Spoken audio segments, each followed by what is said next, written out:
Hi guys, let's talk about narcissistic abuse. Okay, many people are familiar with this term because it's kind of like the hot thing to talk about all the time on the internet now. Is that just me, or have you guys noticed this, that everybody is talking about narcissism all the time? I feel like a lot of people, I don't know, I have trouble believing that quite as many people in this world are true diagnosable narcissists as it appears on the internet, but you just never know. Today, we're talking about the signs of narcissistic abuse and what you can do about it. And of course, this is all kind of in the lens of our overall monthly challenge that we're doing. If you haven't been involved with it, you can click on my playlists, and the 2023 Ancestral Healing Challenge playlist is what we're doing. It's so fun and so good. And okay, this is important to talk about in the context of generational patterns, because why? Obviously, when you have experienced narcissistic abuse as a child from your ancestors, your parents, often it's because they experienced stuff like that from their parents and on the generational line. And I don't know, we get to choose to have those kind of patterns stop with us. So what are some common symptoms of narcissistic abuse? What does it look like? There's a lot of different things that can be entailed with this, but some really common ones that you've probably seen online are things like gaslighting. Gaslighting is when the person involved denies the events and says, well, it didn't happen like that. You must be remembering it wrong. You're thinking about this wrong. It's a defense, it's defensive, but anyways, gaslighting can be a form of narcissistic abuse. Triangulation, narcissistic triangulation is the term for it, when a narcissist tries to get other people into conflicts to help them choose their side, okay? And of course, a narcissist, we should probably just talk about what that even is. It comes from Narcissus, right, in Greek mythology, who was cursed to fall in love with his own reflection. He was drinking water from a pool and got in trouble with some god, I think it was Apollo, who cursed him to be obsessed with his own reflection. So he starved to death because he was so in love with what he looked like. He stopped eating and drinking and just stared at himself all day long, and eventually turned into a flower. But we call somebody a narcissist when they're so in love with themselves. I'll be a little controversial and say I think that narcissism is really a trauma response as well. I don't know. I mean, there's like narcissistic personality disorder, but I think a lot of personality disorders are really trauma responses. That's my personal opinion. I think a lot of people who come off as narcissists are really deeply, deeply wounded, and that doesn't excuse their behavior, but I think it does explain their behavior. Let's get back to the point.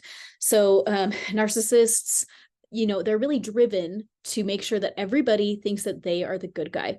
I think a lot of times this is really motivated by rejection sensitivity. And I wonder how much of it is linked to early childhood feelings of being rejected and unloved, and then how that will show up for somebody that felt unloved and rejected in early childhood. Well, they need to be the best. They need to be the center of attention. They need you to think the best of them.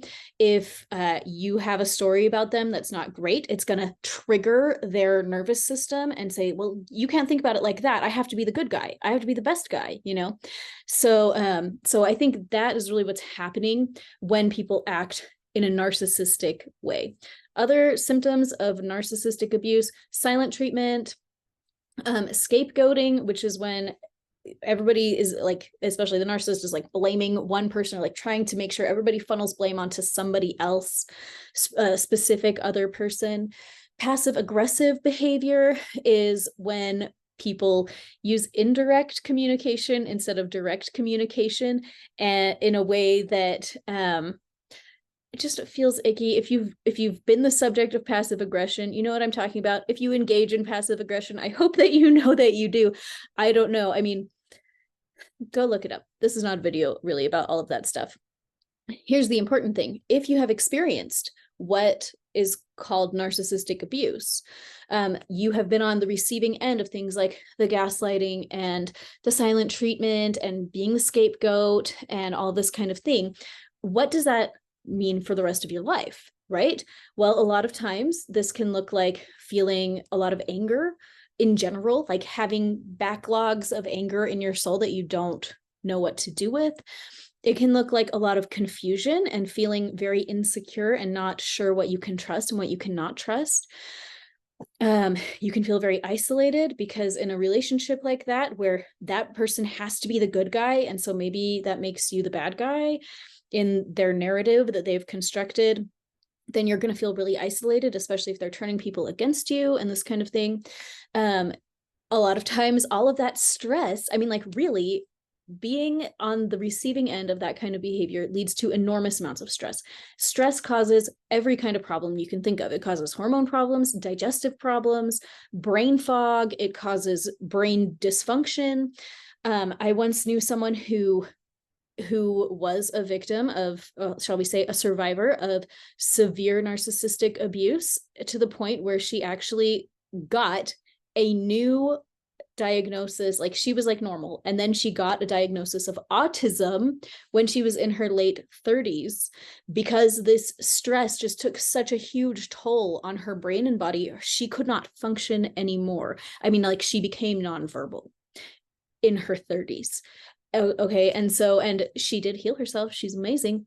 And so now she is, great. But she did have to get out of this relationship and do a lot of self-healing. And so that is the thing that has come up today for this part of our series on breaking generational patterns.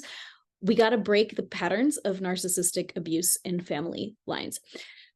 Again, whenever I do group work, it's for the group. It's not always for every individual person, although I always set the intention that every single person participating is going to have something that resonates with them, but not everything is going to resonate with everybody, and that's okay. So if you're tuning in and you're like, this is not in my family line, I don't have to worry about that, then that is good for you, and I feel very happy for you. Good job.